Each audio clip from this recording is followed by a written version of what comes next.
to be here. I'm really happy. I've been, my book came out in November, and I have spoken at a great number of places, a lot of variety to student groups and yoga studios and churches and Hindu temples.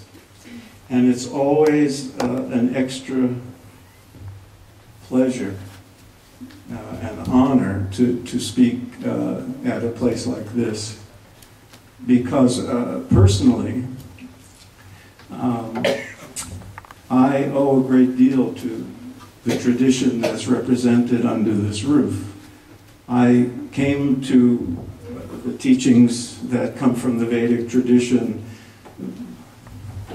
hundreds of years ago when I was a college student, and they changed my life and the lives of millions of other people of my generation were changed beginning in the late 1960s and into the 1970s by the presence in America of books, gurus, swamis, teachers, Western interpreters of the traditions.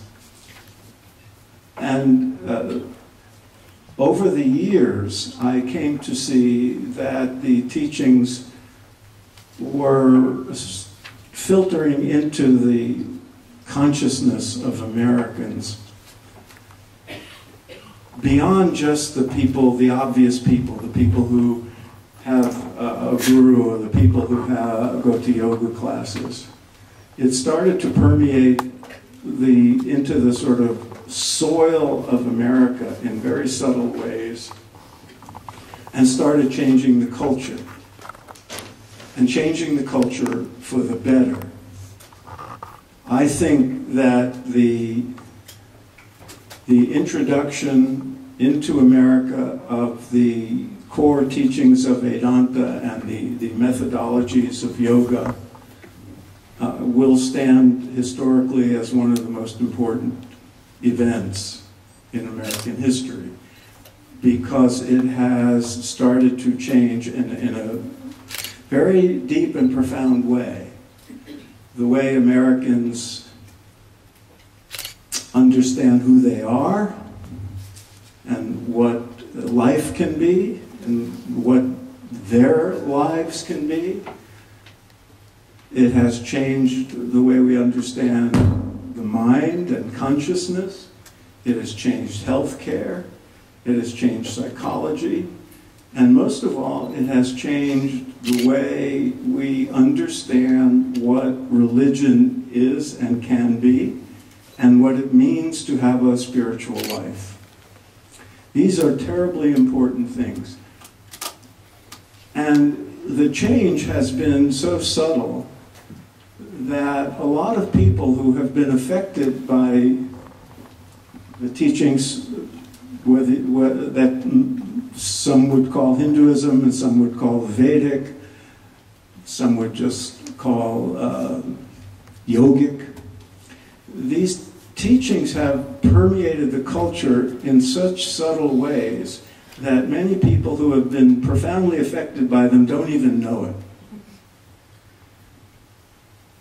Because maybe when they were young, they had a college teacher who said something about philosophy or religion in a certain way, or they have a psychotherapist who treats them in a certain way and talks about the nature of the mind and the nature of life in a different way. Or maybe they read a novelist or listened to George Harrison's music, or read a philosopher like Joseph Campbell, or read a textbook by Houston Smith, or they went to a self-help seminar and their lives were changed by what they learned. And maybe they never heard a word of Sanskrit, and maybe they never heard any reference to India or to Hinduism, but the source of the information they got and the practices they were taught had been steeped to one degree or another in Vedantic and yogic teachings.